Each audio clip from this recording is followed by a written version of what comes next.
Woman of the Hour has just been released on Netflix, and this was Anna Kendrick's directorial debut. To be honest, I thought she actually did a pretty good job with this movie. Focused on the real-life serial killer Rodney Alcala, this movie focused on the period of time where he appeared on a popular dating show called The Dating Game in the 1970s and encountered contestant Sheryl Bradshaw, with us also seeing glimpses of his killing sprees ranging from 1971 up until him being arrested in 1979. The tragic true story and lack of focus from the police was highlighted as part of the reason as to why he got away with it for so long. It's a haunting movie and one that was definitely interesting to follow along. So with that, let's delve into the film, compare it to the true events, and I'll also share my review of just how good I thought it was. Here is a review of Woman of the Hour and the ending explained. Just to let you know, this video will contain spoilers. My review of the movie.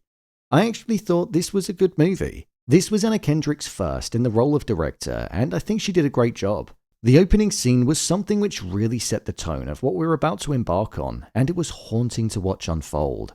Seeing Rodney essentially dragging Sarah out of unconsciousness after rendering her unconscious to do it all over again, it was harrowing to see. And also the remoteness of the location and the decision to have shots that were from the perspective of inside of the car in the distance showed just how vulnerable Sarah was in that situation, and that there was quite literally no escape.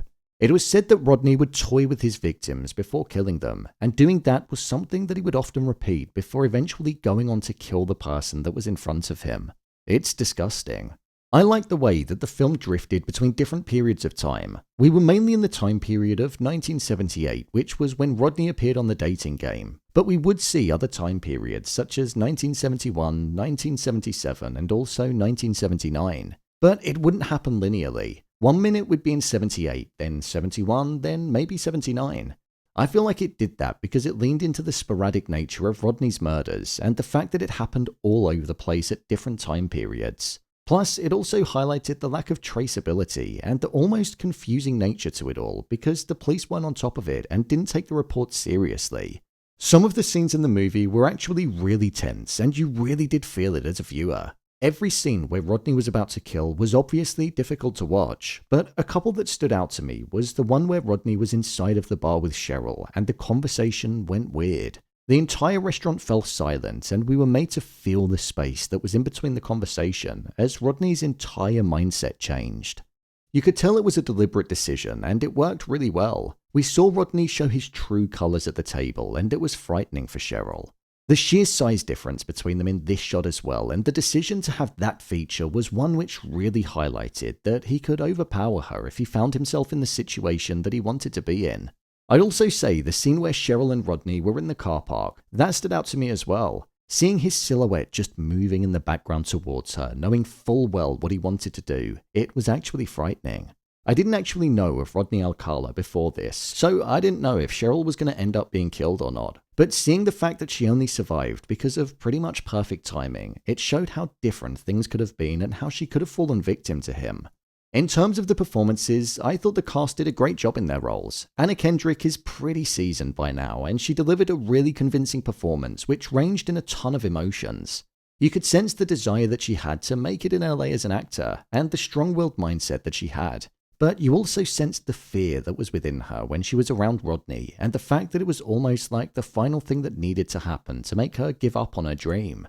Daniel Zavato as the serial killer was a really good casting too. I thought he gave off a really sinister edge to his personality. He played the charming exterior with a psychotic interior really well, and it was impressive and also unsettling to see. With regards to the runtime, I thought the pacing was actually pretty decent. The movie was only about 1.5 hours, and that felt like the right amount of time. I thought it was an interesting approach to have the killer being depicted from this one period of time where he didn't kill, but then seeing the killings alongside it. It was an interesting decision from a creative point of view, and when comparing it to the likes of Murphy's Dahmer series, it took the focus away from the killer being human as much, which can often be the issue with the Monster series.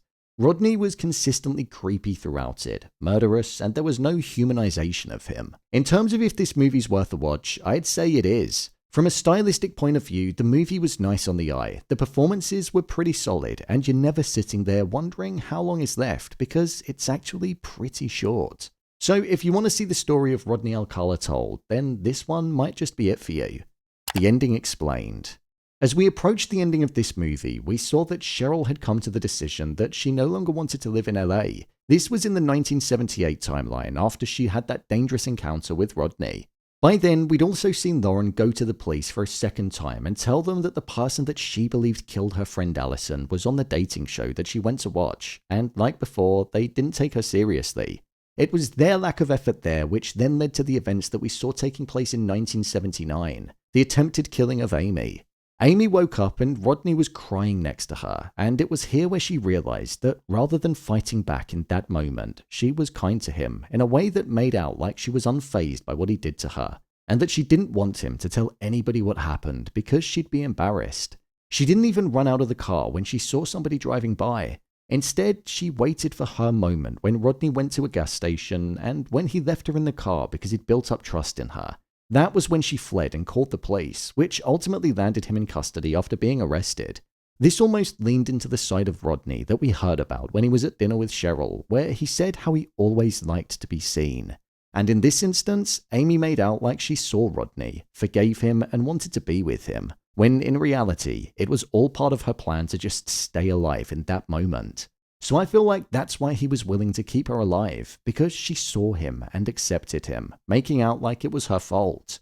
When looking at the real events that occurred and comparing it to the movie, there were some differences. It seems like the victims' names weren't actually used in this film, as they were given different names. Amy, Charlie, and Sarah weren't names of individuals that Rodney killed. However, one lady was called Charlotte. One thing that I thought was insane about this was that Rodney was actually given bail after a police report was filed by Monique, the real-life 15-year-old that managed to escape Rodney at the gas station. And whilst out on bail, he went on to murder a 21-year-old called Jill and a 12-year-old named Robin within 1 week of each other. When it came to the trial of Rodney, he was found guilty for the murder of Robin and was sentenced to death. However, the verdict was overturned a couple of times, but he was eventually sentenced to death on the third time. As time was moving forward, DNA technology was developing, and his DNA was found present at crime scenes for the murders of other women. Something which meant that when he went on trial for the third time for the murder of Robin, the other murders were taken into consideration too. As well as that, he also pleaded guilty and received a sentence of 25 years to life for 2 other murders that he committed in New York. The real-life Sheryl didn't actually go on the prize date with Rodney following going on the game show. It said that she found him creepy, and that was her reasoning as to why she didn't. A criminal profiler said that the fact that Rodney went on to kill 3 women after appearing on the show could be down to the rejection that he got.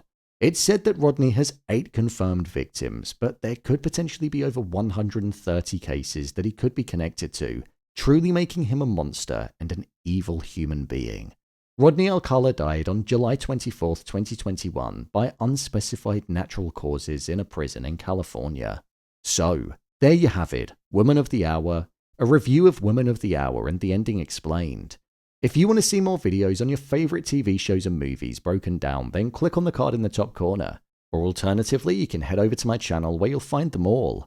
And finally, if you'd like to see what I gave this movie out of 5 stars, then head over to my Letterboxd profile. It's where I rate the latest releases in real time. What did you think of this movie? Let me know your thoughts in the comments. As always, thanks for tuning into the video, and I'll see you in the next one.